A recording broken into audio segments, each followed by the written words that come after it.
Argument next in Case 24-351, United States Postal Service versus Konan. Mr. Liu? Mr. Chief Justice, and may it please the Court. The postal exception to the Federal Tort Claims Act preserves the United States immunity for any claim arising out of the loss, miscarriage, or negligent transmission of mail. Respondent alleges that her mail didn't reach its destination because postal employees intentionally withheld the mail and returned it to sender. That allegation falls within the postal exception for two reasons.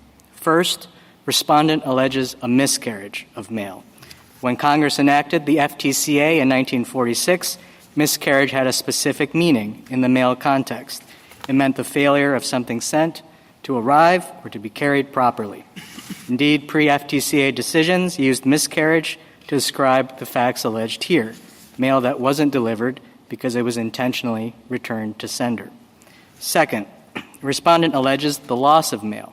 Her own complaint uses the word loss, and she doesn't dispute that she alleges a loss for purposes of the FTCA's sovereign immunity waiver. There's no reason to give loss a different meaning in the postal exception. In fact, the presumption of consistent usage, contemporaneous dictionaries, and pre-FTCA decisions all support reading loss to have the same meaning. Respondent's claims therefore satisfy two out of the postal exception's three prongs, which is no surprise given that loss and miscarriage were understood to be overlapping terms when Congress enacted the FTCA. Respondent's contrary view that her claims satisfy none of the exception's prongs can't be reconciled with that historical understanding or with Congress's belt and suspenders approach to protecting postal operations from disruptive damages suits. I welcome the Court's questions. Mr. Liu, what should we do if we find ourselves in equipoise on this? Well, I would hope I would hope that there were enough votes that there was a judgment as to whether the facts here fall within the exception, even if there's some disagreement about which particular prong it fell in, and that bottom line judgment would control the disposition. Should we give any special weight because this is a waiver of sovereign immunity? Well, this court in Dolan rejected the notion that the exception should be interpreted differently because it implicates a waiver of sovereign immunity.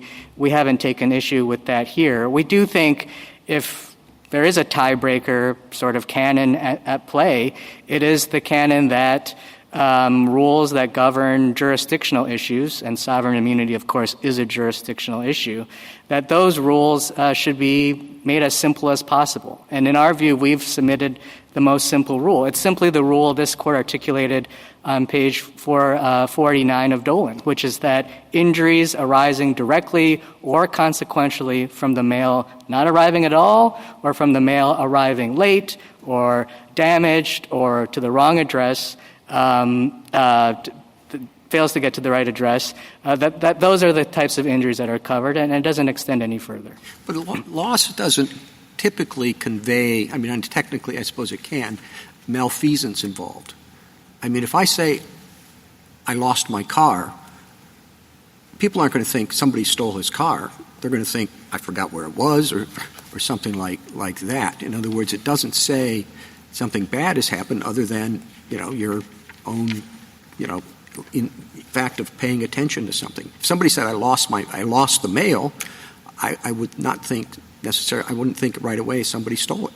Well, our submission, Mr. Chief Justice, isn't that loss necessarily encompasses malfeasance or intentional misconduct, just that it can refer to it. And we know it can refer to both intentional or unintentional conduct because, for one thing, Congress used it that way. In Section 1346b1, which is the FTCA's principal provision, the provision that respondent has to get through just to be able to assert a claim, Congress used the phrase loss of property and then made clear that those losses encompass deprivations caused intentionally or negligently by federal employees. But, Mr. Liu, if you agree that loss doesn't generally refer to intentional actions, and as the Chief Justice said, generally doesn't refer to them, but we all admit it can, what do we do with negligent transmission? why bother with that? If loss covers that, there's a lot of surplusage in your reading of this statute.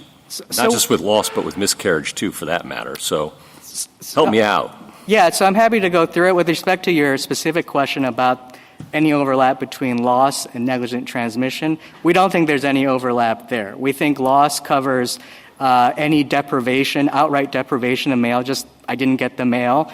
And negligent transmission covers I did get the mail, but I got it late or I got it damaged. So we don't think there's any overlap there. You're right that there is overlap in other parts of it. Miscarriage. And we think what Congress presumably was thinking. Maybe with negligent transmission, too, if transmission might include something more than it arrived, if it means it didn't arrive through negligence. It wasn't fully transmitted properly. That's why we need. So there is still surplusage there, too, honestly, I think. But certainly with miscarriage.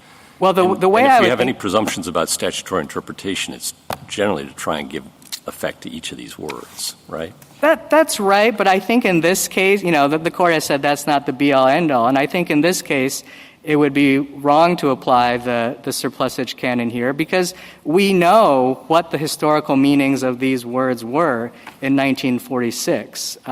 Judicial decisions, like the opinion by Judge Cardozo on the New York Court of Appeals, use some of these terms interchangeably. I'll let you go with this one, though. If we're going to go back to 1946, there was a big distinction between, between miscarriage and detention, right?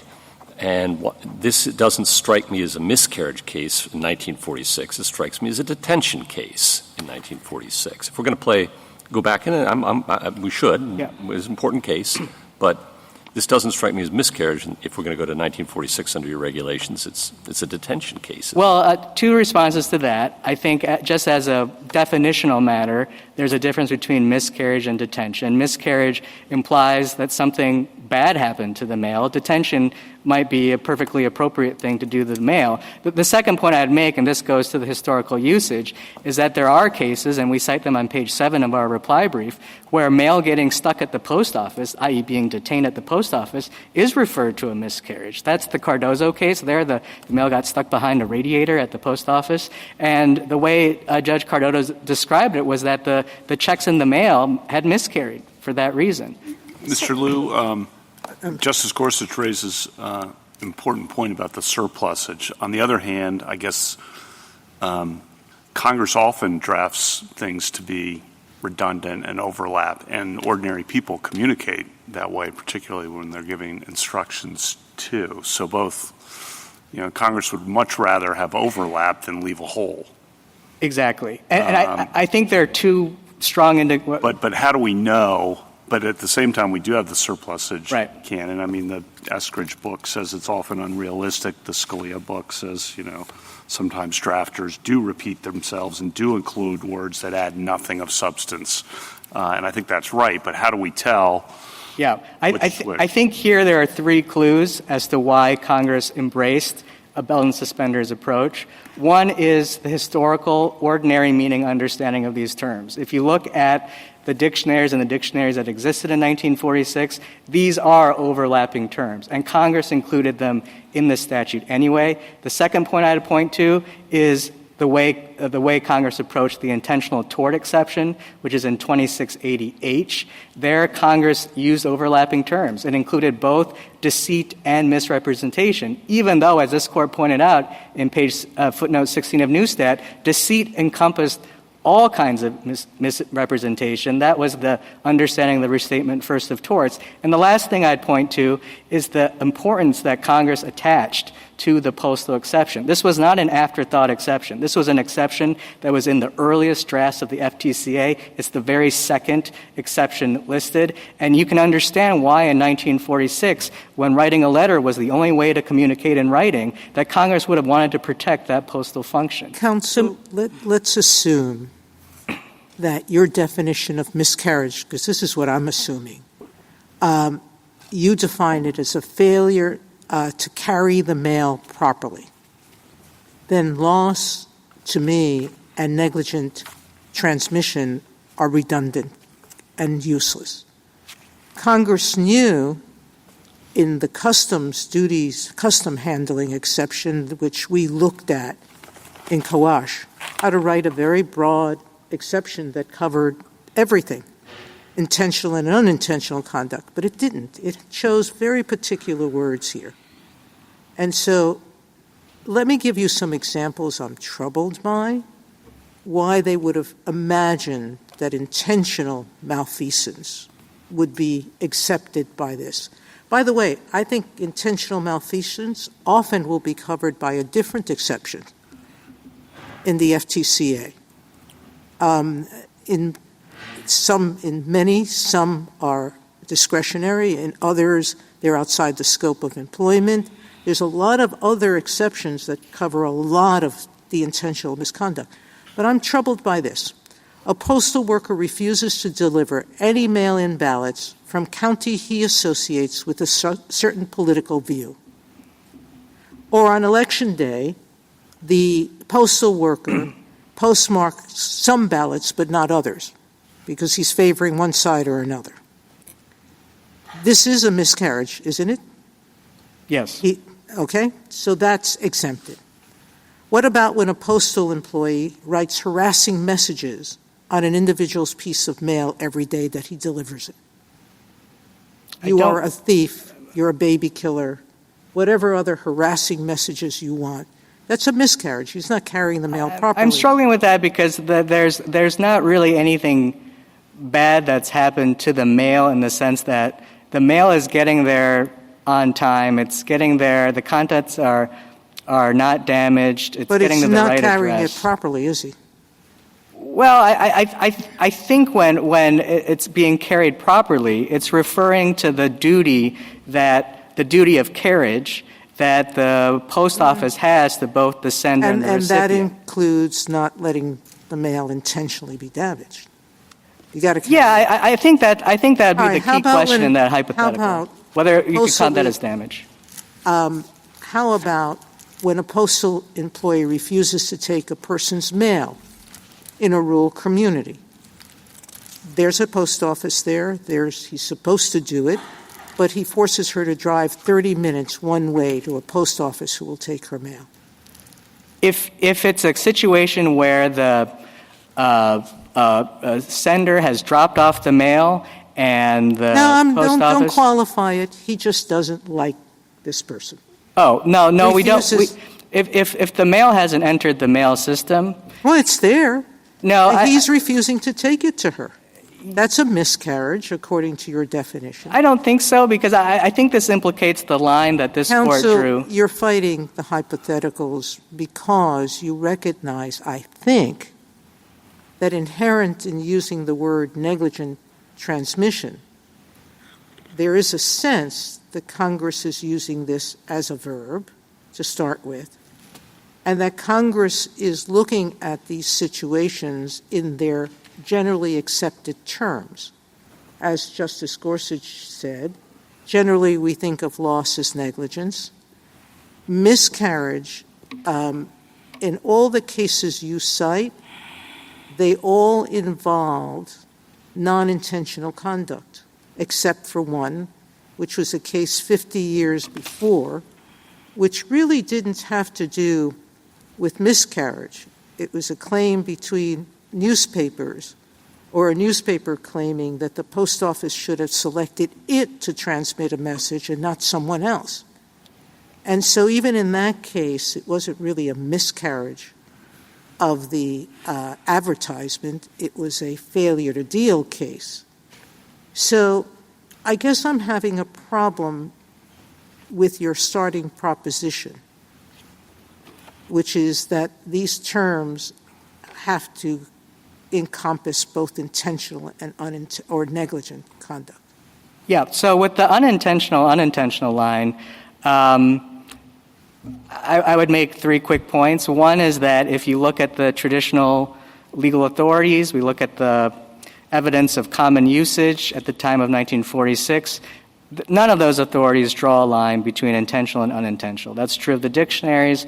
That's true of the decisions. We said on page 9 a number of decisions that use miscarriage intentionally to refer to intentional conduct. Later in our reply brief, we have examples all of those cases could be distinguished.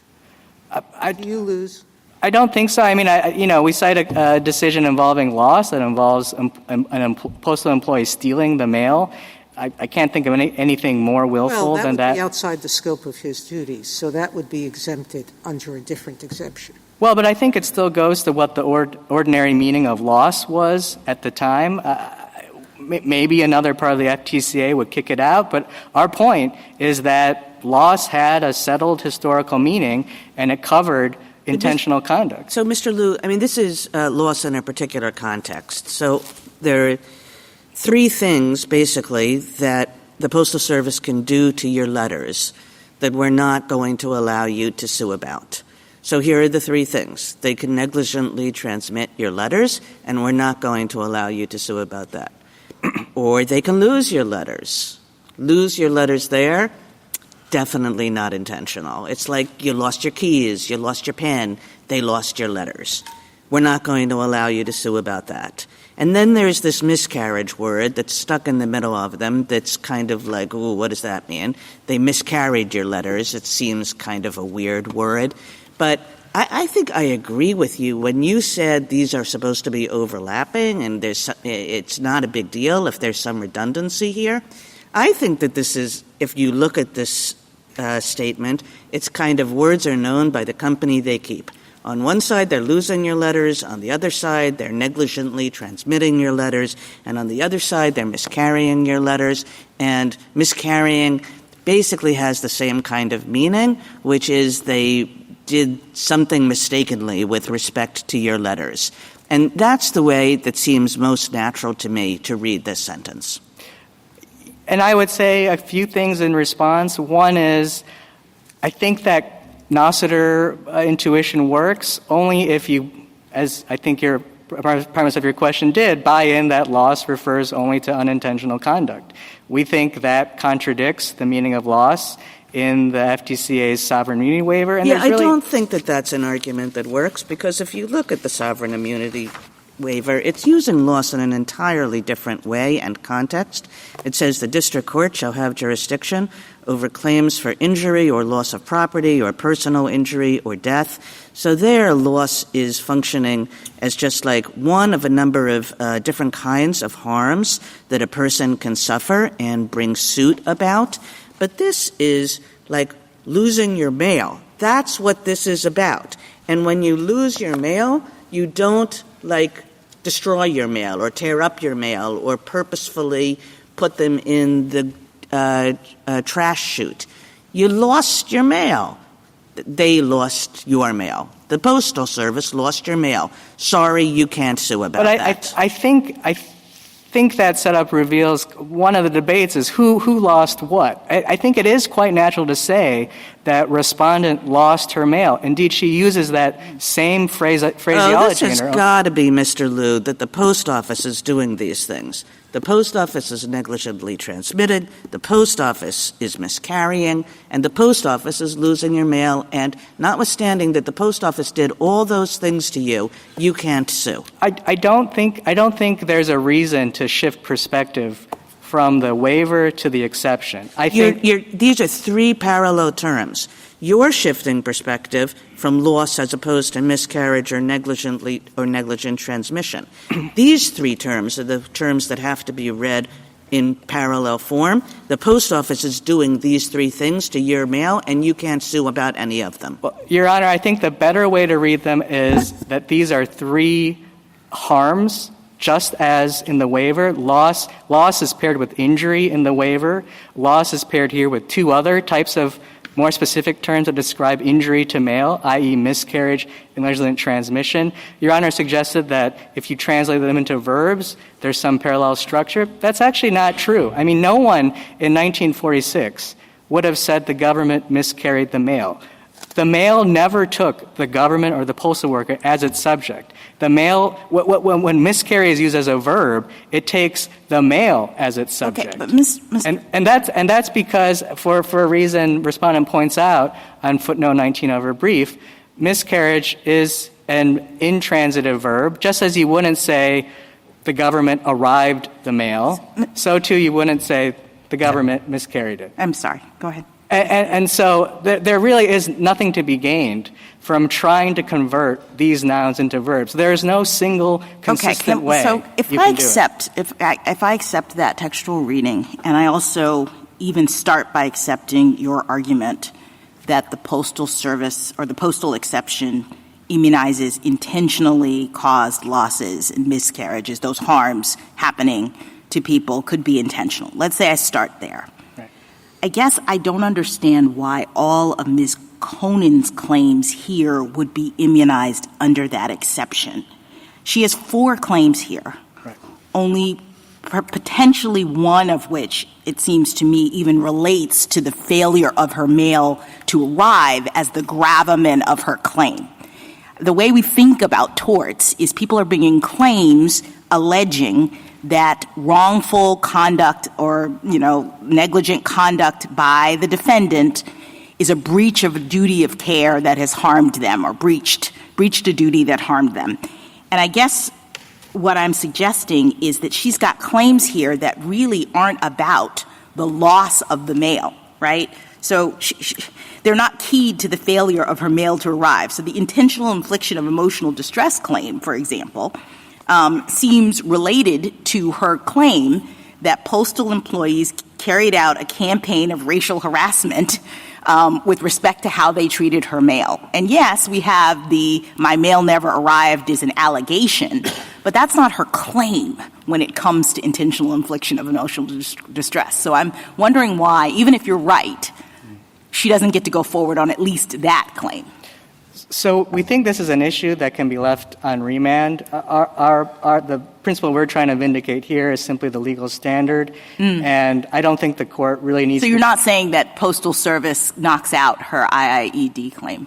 We're not asking the court to decide that. I think that's an issue that can be left for remand. On remand, we will make that argument, and we'll also make the argument that respondent has forfeited any contention. All right, so going to the particular argument of a claim, assuming she has a claim in her complaint that actually is about the mail not arriving, as opposed to her IIED claim or her tortious interference claim, those seem like they're talking about other things. I guess I go back to Justice Sotomayor's suggestion that your argument indicates that Congress would have intended to immunize a Postal Service worker who tears up a person's rent check or, Social Security check in front of them on their porch right there, intentionally. So it it doesn't get delivered. And you're saying, yes, that's in the exception. Yeah, and I don't think that should come as a surprise. Congress immunized all sorts of intentional conduct in the FTCA's exception. So in the intentional tort exception, it immunized assault and battery and misrepresentation. Yeah, but there has to be a reason that makes sense. And so the whole thing is Congress, the FTCA is Congress authorizing tort claims to be brought against the government. This is an exception, and so the exception kind of has to make sense. And I guess what I'm trying to figure out is why Congress would have – we understand why Congress would have wanted to immunize negligent loss of the mail, miscarriage. First of all, that happens all the time. Right. And you could imagine a rational Congress saying we just can't run a post office if everybody whose mail, catalog didn't get delivered can sue us. So we're not going to allow that. That makes perfect sense. What is hard to get one's mind around is in a statute in which Congress was authorizing tort liability, that a classic scenario in which the mail is actually being intentionally damaged, lost, not delivered, they also meant to take that off the table. Two points. One is that respondent's rule is so broad in how it identifies intentional that it would encompass not just the willfully malicious typos that Your Honor gave, but also routine application of postal regulations. Every day, the Postal Service intentionally withholds mail, either because it can't identify the addressee, because it thinks a residence is vacant, because it thinks the mail... I understand, but the question is which overbroad rule are we going to go with? You're saying because that's the case, we should allow the tear-up scenario to occur, that Congress could have wanted that, and I guess I don't understand why that gets to my next point, which I think as to the egregiously willful conduct, Congress, if I may finish, Mr. Chief Justice, Congress made the same judgment in the postal exception as it did in the intentional tort exception, and indeed some of the other exceptions that are far broader than the postal exception, which is that these damages suits aren't a good way for identifying who the bad actors are. It may well be that there are allegations that something willfully wrong happened. We're going to want to present evidence to refute that. It's going to be burdensome to the Postal Service and to other parts of the government, and Congress didn't think this was the right way to go about identifying those cases. Thank you, Counsel. Justice Thomas? Justice Alito? Well, as for the possible reason for immunizing intentional conduct, the answer that I took from your brief was that allowing that would open the door to too many lawsuits, and it would undermine the immunization for the negligent transmission of the mail. So I don't get my Christmas cards until 3 weeks after Christmas, and I can't sue on the ground that it's negligent.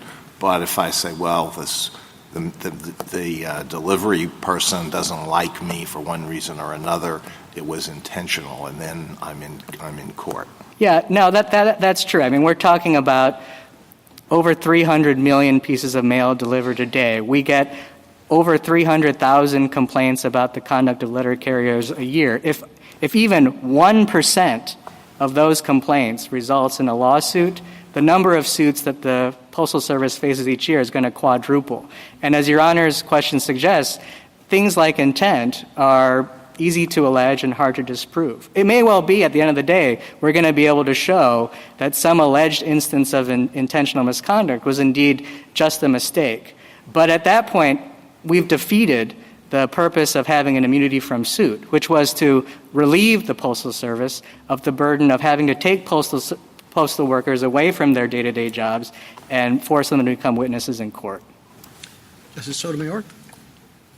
Counsel, you are forgetting, however, that there's a requirement of good faith allegations. Merely saying someone dislikes me is not enough, correct? That's right. And I think... Now, putting that aside, so much else is, as I pointed out, would be exempted by other provisions, correct?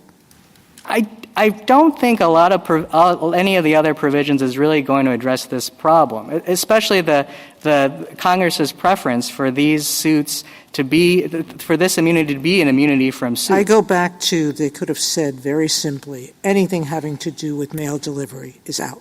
But they use something different than they did in customs. Oh, but to be clear, our position isn't that the exception should be read more broadly than the court read it in Dolan. The court in Dolan limited the exception. But what else wouldn't be covered? Even in Dolan, I'm not sure how, accepting your definition of miscarriage, we could have ruled the way we did and placed any limitation. Because placing a package on the porch, not near the door, or on a step, is a failure to properly carry the mail. You're supposed to deliver to the recipients and not to a porch step. No, we read Dolan to say that these three terms, and the court described them as harms on page 490, these three harms are harms in the sense that they are bad things that happen to the mail. And I think what the line the court was drawing in Dolan is that if you're alleging a bad thing that happens to someone around the mail or to something else, you're outside the scope of the exception. But what's clearly within the exception are bad things that happen to mail. It doesn't arrive, or it arrives, but it's damaged or it's late. And all we're saying is that's our simple rule. There's no more fine-grained analysis about why the mail didn't get there. Thank you. Justice Kagan? Justice Gorsuch? Briefly, not to belabor the point, Mr. Liu, but Just following up on Justice Sotomayor's point, would these three terms, as you read them, cover the waterfront of anything having to do with deliver the mail? So the government is effectively totally immunized, intentional, non-intentional actions in the delivery of the mail. It would immunize us only as to bad things that happen to the mail, not as to auto accidents. No, I understand your Dolan point, but putting aside the Dolan point, in the delivery of mail, it would immunize everything.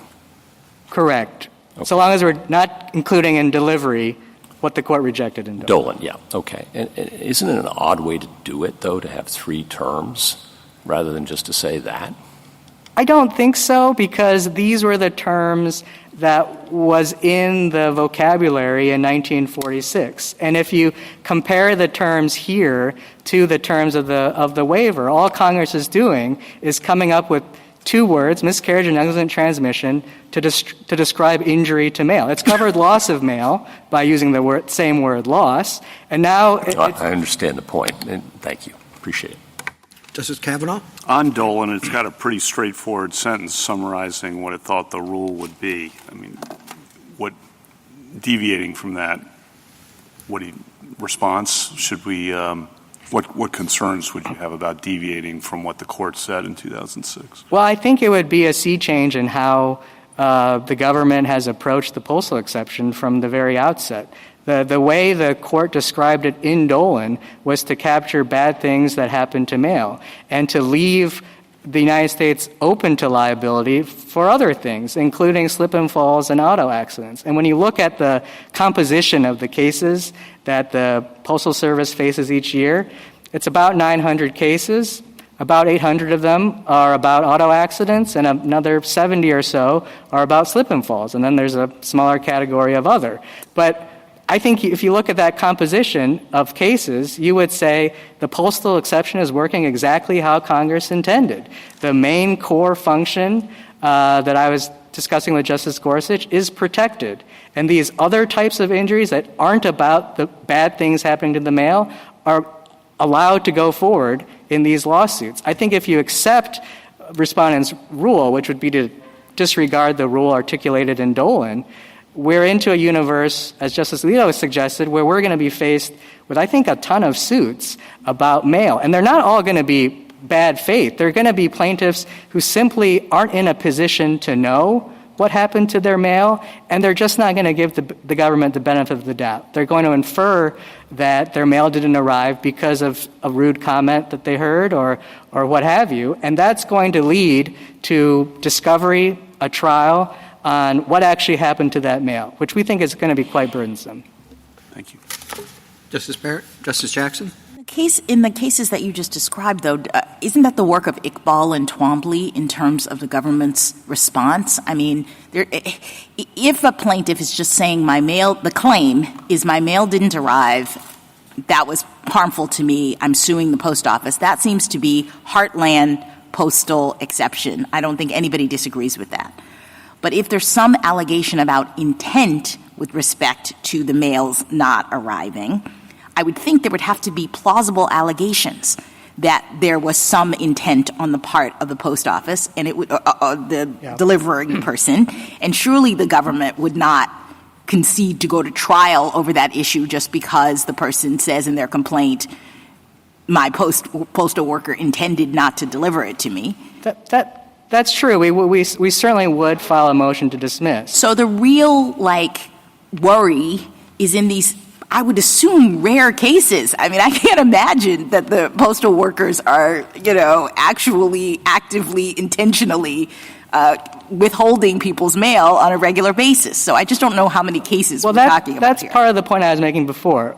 As a matter of routine, the Postal Service intentionally withholds people's mail for all sorts of legitimate reasons. Well, that's an easy defense then. I mean, there it is. And it's not intentional in the sense of a harm. It's an easy defense once we've had discovery. It's not an easy defense when we're trying to fight off a complaint, because from the outside, that intentional withholding can easily be mistaken. All right, let me ask you about a hypothetical, because I'm looking at your miscarriage definition, and you define miscarriage as the failure of the mail to arrive, and you say even intentionally caused failures to arrive would be covered. So let's say we have a mother who regularly writes her son, who's in the military, and a postal employee maliciously, intentionally, and repeatedly returns her mail as undeliverable and stamps deceased on it. Could she sue for intentional infliction of emotional distress under those circumstances? You're saying your case doesn't cover intentional infliction of emotional distress. Right. I think the postal exception would deem that as a miscarriage of mail. And in fact, there are cases, believe it or not, from 1946 and before, where an erroneous message is delivered, like deceased. Yeah. And the plaintiff wants to recover consequential damages for that. And I think that is the heartland of what... Even though she also meets the elements of IIED under those circumstances, that this is an extreme and outrageous intentional act that causes her emotional distress, you're saying this, even though that's a separate claim, it's not really about what happened to the mail, you're saying that would be covered? That's what I'm worried about with Ms. Konan. This implicates a different part of the postal exception, and the language of the postal exception begins any claim arising out of the loss, miscarriage, or negligent transmission. And if the damages, the injuries being asserted, the emotional distress arises out of... Yeah, but I think you would have a Dolan problem if you did this. I'll figure it out. Thank you. Okay. Thank you. Thank you, counsel. Ms. Anand? Mr. Chief Justice, and may it please the Court. 3 things I want to highlight about the government's presentation. First, they did not dispute that no ordinary speaker of English would ever say, Rojas lost Ms. Conan's mail. Now, they point to 1346B, that is specifically worded differently. The question there is, did the government employee cause the loss? That's not how 2680B is worded. Second, the government has produced exactly 0 examples, no cases, no books, no newspaper articles, of miscarriage of mail being used by an everyday speaker of English to describe wrongful conduct on the part of the postal worker. That is, postal worker is choosing to put the package in the wrong place. Not just intentional in the sense of, I put it on the doorstep, it didn't fall out of my bag, but I thought it was the right doorstep, right? We've never said, the Fifth Circuit's never said, no one has ever said that is not a miscarriage, but in the sense of wrongful, which is our test for miscarriage. Third, my friend didn't dispute that on the government's reading, the term miscarriage renders both the term loss and the term negligent transmission entirely superfluous. So he says belt and suspenders. This is like not just 2 terms that have some overlap, right? It's like belt and belt buckle. They're 2 terms that are completely overlapping. And even if we interpreted statutes that way, the government's story for why Congress would do this makes no sense, right?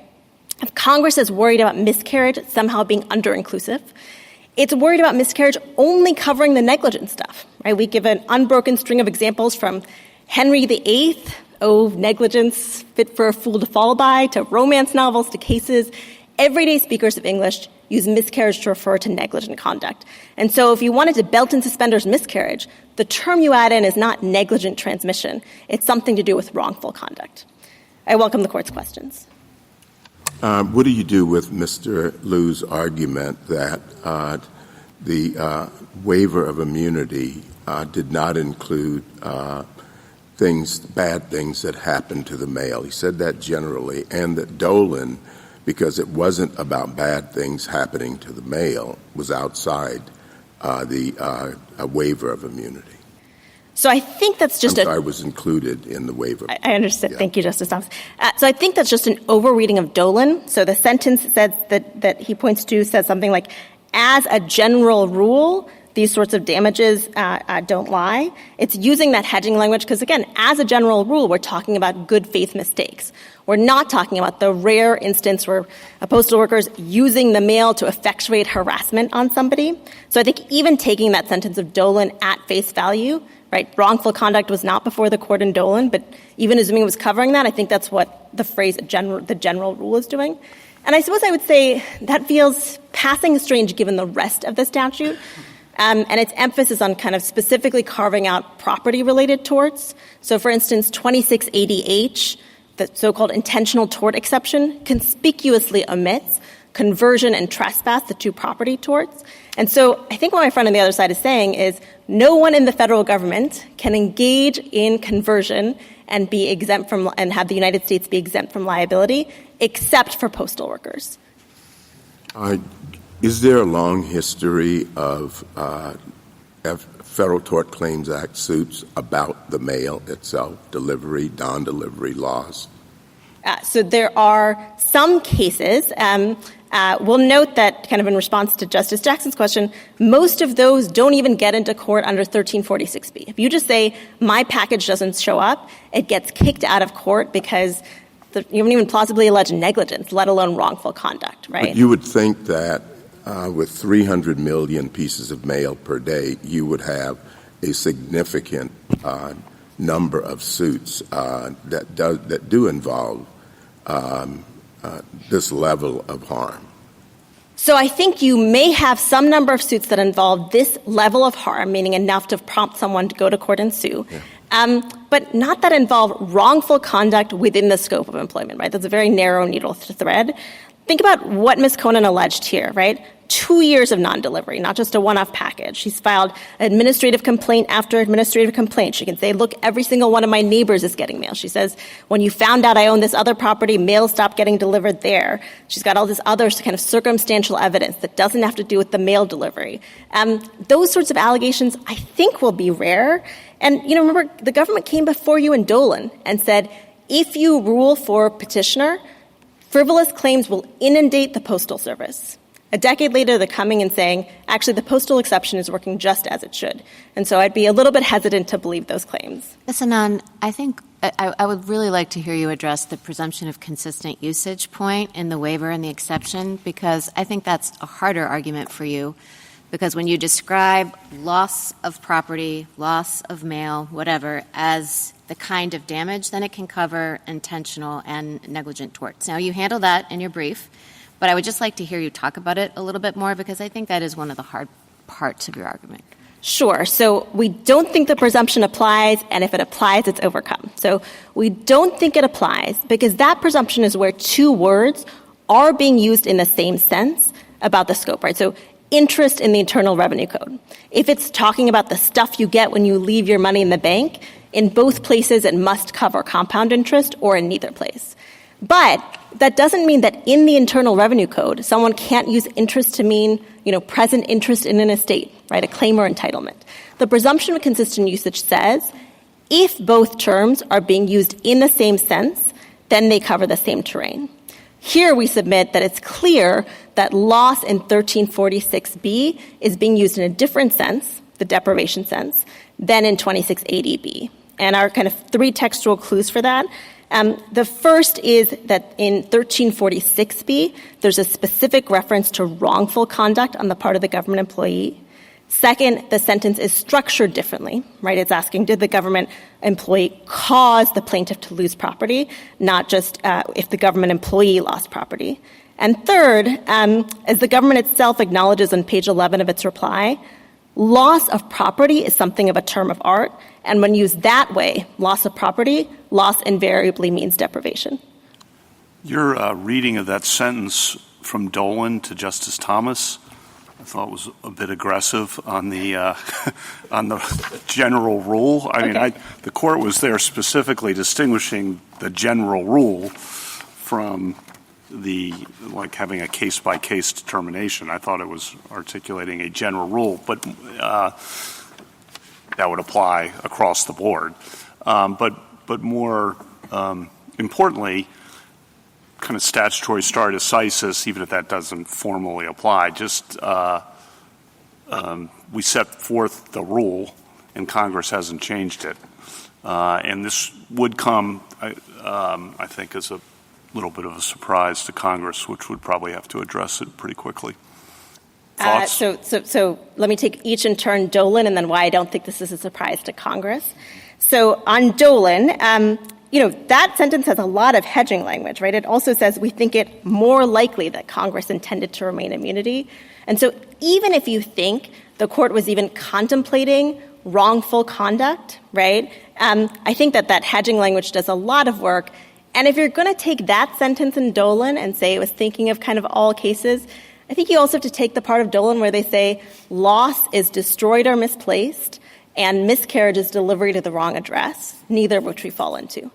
On the Congress would be surprised point, I don't think so. Again, Congress specifically did not put conversion, for instance, in the FTCA's waiver provision. Every other kind of intentional tort, assault, battery, libel, slander, all that stuff, there's an exception for. There's no exception for conversion. And so I think Congress would actually be surprised in the other direction if this court were to say conversion, liability if anyone else does it, but not if the Postal Service does it. So, Ms. Anand, I guess I'd like to get your thoughts on the theory that I shared with Mr. Liu, which is that in the context of a broad statute that is authorizing tort claims against the government, could it be that what Congress was actually doing with the postal exception was just immunizing the Postal Service for liability for a particular claim? If your tort claim has as its gravamen the loss, miscarriage, or negligent transmission of mail, I'm seeking damages because that happened to my mail, that's out, says Congress. This is my theory. But anything else that you are saying, even though it evolves perhaps as an allegation that those things happened, if your claim is not that, then that's in. I kind of thought that's what Dolan was doing. Because in Dolan, I guess there was an allegation that there was the negligent transmission of mail in the sense that it was put on the step in the wrong place. And if she had just come in with no step in, and just said the gravamen of my tort claim, the reason why they breached a duty and did something wrong was because they negligently transmitted my mail, maybe that's out. But Dolan says, no, her claim was really a slip and fall claim. It's a different kind of tort. And so if that's the theory, I'm asking you, is Ms. Konan she has 4 claims. Are they all making the kind of, I'm suing you because you've lost, miscarried, or negligently transmitted my mail claim? No, Your Honor. 3 of the 4 certainly aren't. Conversion, maybe, though, as I've explained, I think it's a very weird result if you say that conversion falls out. As we pointed out at the bio stage, that makes this a very strange case to think about the meaning of loss and miscarriage. Because, again, the gravamen of the harm here is, as you note, the kind of campaign of racial harassment. Which fits, it seems, in the tort. I mean, there are tort elements here for intentional infliction of emotional distress that is just the defendant acted intentionally or recklessly, the conduct was extreme and outrageous, and the actions caused the plaintiff severe emotional distress. That's right. And we think so, too, with our nuisance claim, and so, too, with our intentional interference with prospective economic relations. Now, I do want to say, I think that our conversion claim goes forward as well, because, again, I think at the point where the government doesn't give you any examples of an ordinary speaker of English, I'm happy to address the Reply 9 examples.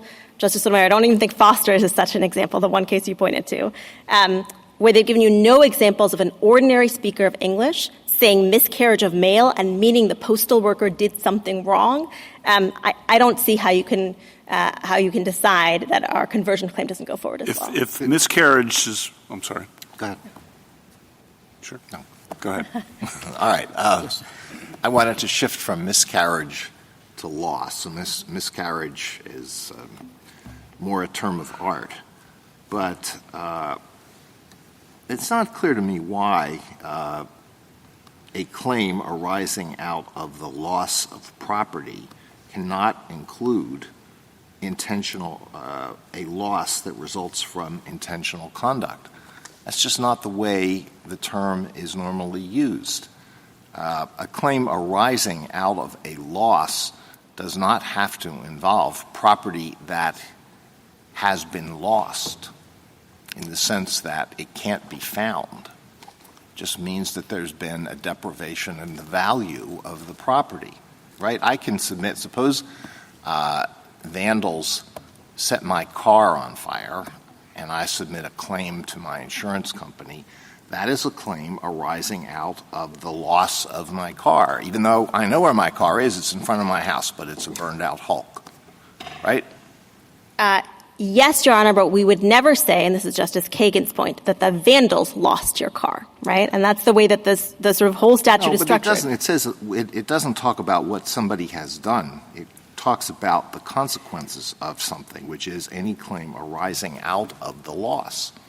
So I think that this is sort of consistent throughout the statute. It's not just that you have to prove an assault happened in the abstract. You have to prove the government assaulted you, right? And so here it's the government lost your mail. Now, even if you don't agree with me on that, I think if you agree with me on miscarriage, that resolves the question.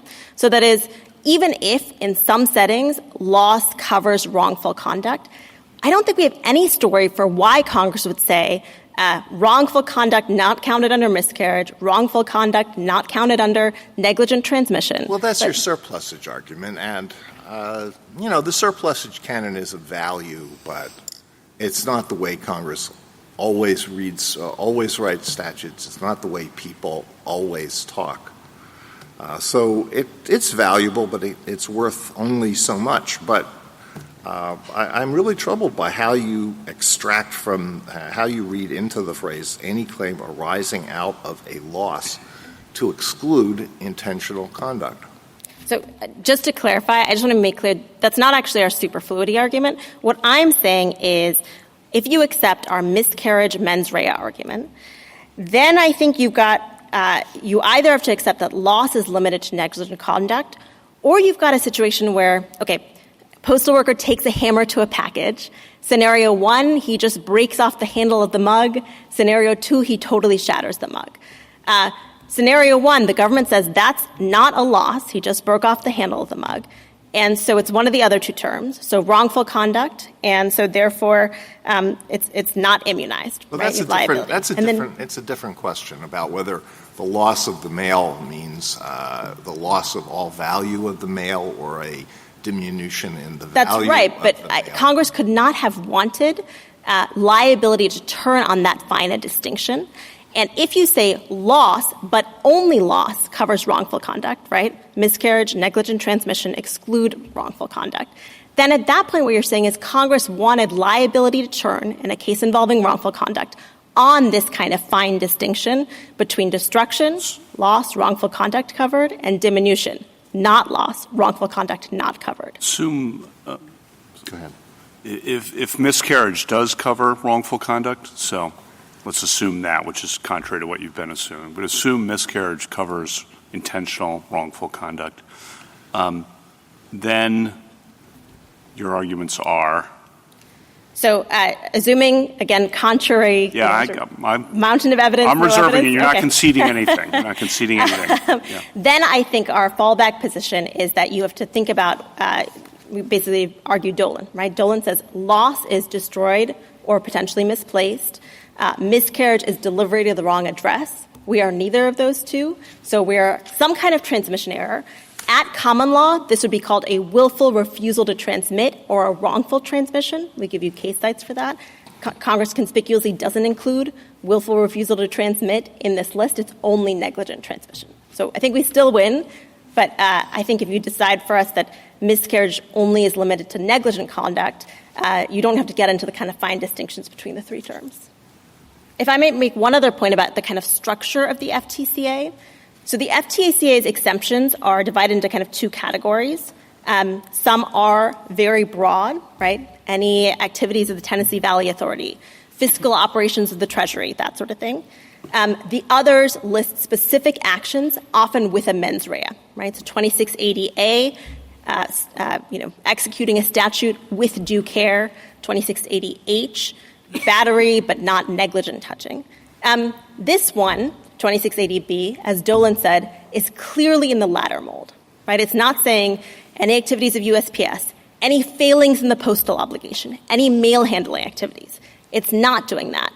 It's listing three specific terms pegged to a mens rea the way the other provisions do throughout the FTCA. Can I ask you a question about Mr. Liu's point that miscarriage wasn't used as a verb at the time the statute was enacted?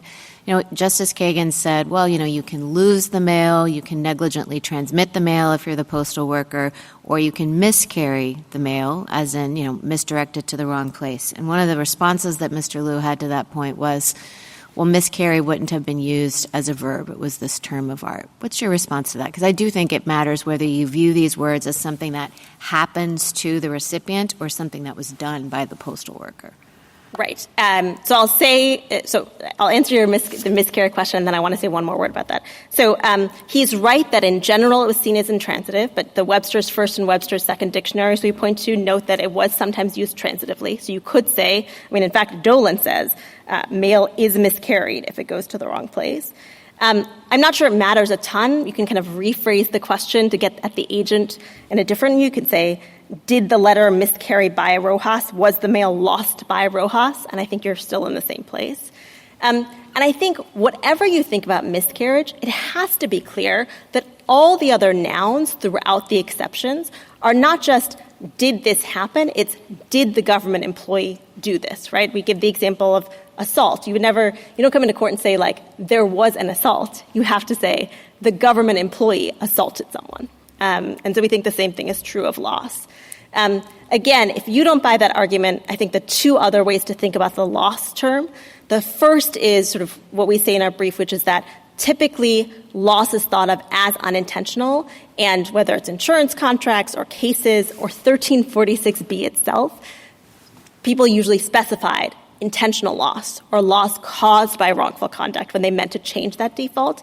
And second, again, if you buy our miscarriage mens rea argument, there's just no good reason why Congress is saying one term encompasses wrongful conduct and the other two don't, particularly where, as Mr. Liu noted, there's some redundancy and certainly some overlap among the terms. If I can make one other point about consistent usage, and then I'll turn it over to Sarah in questioning. In 1346B, Congress is using loss in just a fundamentally different sense than it is in 2680B. We knew that because of the three textual clues that I gave you, and as a result, I don't think that the presumption of consistent usage even attaches, because it's only about where two terms are both being used to mean, for instance, deprive and deprive, the same source of deprivations count. It doesn't say that any time a term is used, it must be used in the same sense. Thank you, counsel. Justice Thomas? Justice Alito? Do you want to say something in response to Mr. Liu's point about the consequences of adopting your interpretation, which is that it's going to be very easy for people who are unhappy with the delivery of mail to claim that they're not getting their letters because of intentional conduct as opposed to negligent conduct? Is that going to be hard for people to plead consistent with Rule 11? A lot of people may think that what's happening is intentional. I don't get my mail because I didn't give the mail carrier a tip at Christmas, or I have a big dog that ran up to the door and scared the mail carrier on one point, or I complained to the mail carrier that he or she was putting my neighbor's mail in my mailbox, or putting my mail in the mailbox of my neighbors, or she or he looked askance at my holiday decorations, or there's some characteristic about me that the mail carrier doesn't like. Is that going to be hard? And what will the consequences be if all these suits are filed and they have to be litigated? Is the cost of a first-class letter going to be $3 now? So I do think that's going to be hard. So remember, even alleging negligent conduct is tricky here, because if all you have is my package didn't show up, you're going to get kicked out of court. Certainly alleging wrongful conduct. And so, again, we're not just – I just want to clarify, because I think Mr. Liu's presentation maybe muddled these two things. We're not saying intentional just in the sense of it didn't fall out of the bag. We're saying wrongful, as in you knew you were putting it in the wrong place. I do think that the Iqbal standard makes that quite tough, and that's particularly tough given the other FTCA guardrails, right? So still has to be within the scope of the employment. 2680A, right, basically says kind of mistakes of law or anything that gives the government employee discretion doesn't count. And if there's some conduct left that makes it into court, We know Congress did not want to immunize USPS wholesale or even all failings in the postal obligation. It knew how to do that. It did that with the majority of the other exceptions and didn't do so here. All right, thank you. Justice Sotomayor? No, thank you. Ms. Kagan? Justice Gorsuch? Very quickly, I promise. Yeah. So there are various grades of mens rea. Yes. You knew it was coming, didn't you? Uh-huh. Yeah, all right. So you say this is negligence. Reckless? Knowing? Thoughts? Right. So this is a general problem with the FTCA. 1346B carves the world into negligent and wrongful, right? This is written before Restatement Second, before the Model Penal Code. People didn't really think of recklessness as a different mens rea. What courts have said for purposes of 1346B, right? No one said, well, Congress said negligent and they said wrongful, so I guess reckless conduct is out. What they've said is, at the time, tort law equated recklessness with gross negligence, which is a species of negligence, and so recklessness kind of falls under the negligence bucket. I'll be candid, I haven't seen litigation over reckless conduct and whether or not it counts as miscarriage, but I'd assume it would operate the same way. That is, I think miscarriage covers good faith mistakes, even if they're like really bad mistakes. Just to follow up quickly on Justice Alito's question, if you allege that you exchanged words with your mail carrier at one point, and so you're alleging that he intentionally misdelivered or did not deliver the mail, is that enough? I certainly don't think first of all, I don't think the one-off package gets into court because no one's going to pay a $400 filing fee and hire a lawyer if it's like one package that Well, gets say it's a consistent slowness. You're alleging your mail's delivered slowly because you exchanged words with your mail carrier one time. I think it depends on the extent. I think if it's 2 years and you can say every single one of my neighbors gets their mail faster than I do think you get past the pleading. How about if it's just a week? But I think the Iqbal standard is fuzzy. I would suspect a week is probably not long enough. And remember, this is not just allegations. Because this goes to jurisdiction, the way that all the other exceptions that turn on mens rea work is that the government can demand at a very early stage some sort of proof. It's not just you allege and you get into court. You can do jurisdictional. Well, the proof will be I had a negative conversation with my mail carrier. You're not going to know, and that my mail was delivered more slowly or some important piece was not delivered at all. That's all you got, but that's all you can have. Is that enough? Get discovery? I don't think 1 week would be long enough. But again, I think what Dolan said in response to precisely this argument, right? Frivolous claims are going to inundate the Postal Service. Dolan says the ordinary protections against frivolous litigation must suffice. And it turns out in the decades since, there hasn't been a problem with a flood of claims, contra the government's prediction. Thank you. Justice Barrett? No. Justice Jackson? Thank you, counsel. Rebuttal, Mr. Liu? Thank you, Mr. Chief Justice. Just a few quick points.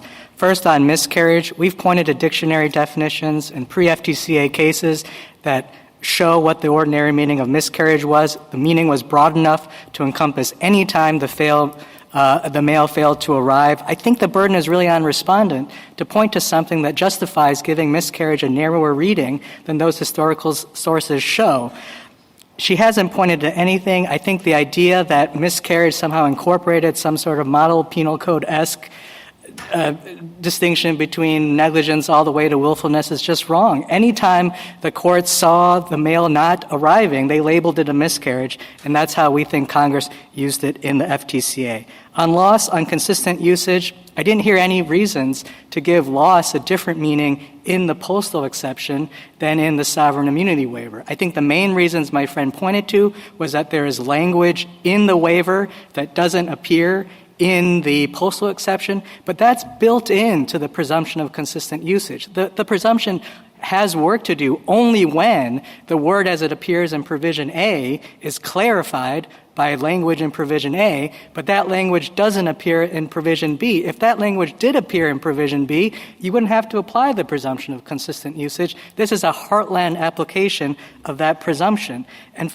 the next point on loss has to do with this whole business of converting the words Congress used into verbs. The words work perfectly well as nouns. They describe the consequences that certain negligent or wrongful acts can have. For miscarriage, it captures the consequence of the mail not arriving, arriving late, arriving damaged, negligent transmission, the mail arriving late or damaged. There's just no one consistent way to take Congress's language and convert it into verbs. And it's for the reason Justice Barrett mentioned. You can't just convert all these nouns into did the government X the mail. It doesn't work with miscarry because miscarry wasn't used in that way. If you said that to a listener in 1946, they wouldn't know what you were talking about. Judge Cardozo's example in Heinrich is a good example. It talks about checks being lost in the mail, and it says the checks miscarried. And so there's no one way to redo Congress's language to make sense as nouns. I think what that tells us is just adhere to the language Congress used. It used nouns, treat it as nouns, and if you treat loss as a noun, there's no reason to give it a different meaning than the way Congress used it as a noun in the sovereign immunity waiver. Finally, just a couple points on my friend's approach to the exception as a whole. This whole separate ambit approach we think is misguided. The way I would think about Congress's thinking when it wrote the provision was it wanted to cover loss or injury to mail. Loss or injury is the wording of the waiver. And so when it got to the exception, loss is a perfectly good word to use when describing something that happens to mail. It thought we can describe injury using even more precise terms because there are words in our lexicon that describe bad things that happen to mail. So it picked up miscarriage and negligent transmission. Does this mean that they could have, after written the three terms, just gone back and erased loss and negligent transmission? I mean, maybe if they were really confident in how courts would interpret the language, but by including loss and miscarriage in addition to loss and negligent transmission in addition to miscarriage, Congress guarded against three arguments that they were worried might have narrowed the scope of the exception. One is the very argument respondent is making in this case, that miscarriage should be limited to mail going to the wrong place. Another argument that they wanted to guard against, presumably, is the argument that the Fifth Circuit accepted, which is that miscarriage is limited to instances where there is some preceding carriage or some preceding attempt at carriage. And the third argument they wanted to guard against was the idea that by including miscarriage, the only types of injuries to mail that they were including were intentional ones. And so let's use negligent transmission as well. I think our position gives a coherent reading to the postal exception that avoids the deluge of suits that Congress was trying to avoid by putting the exception in the statute in the first place. And for all those reasons, we'd ask the court to reverse. Thank you, counsel. The case is submitted.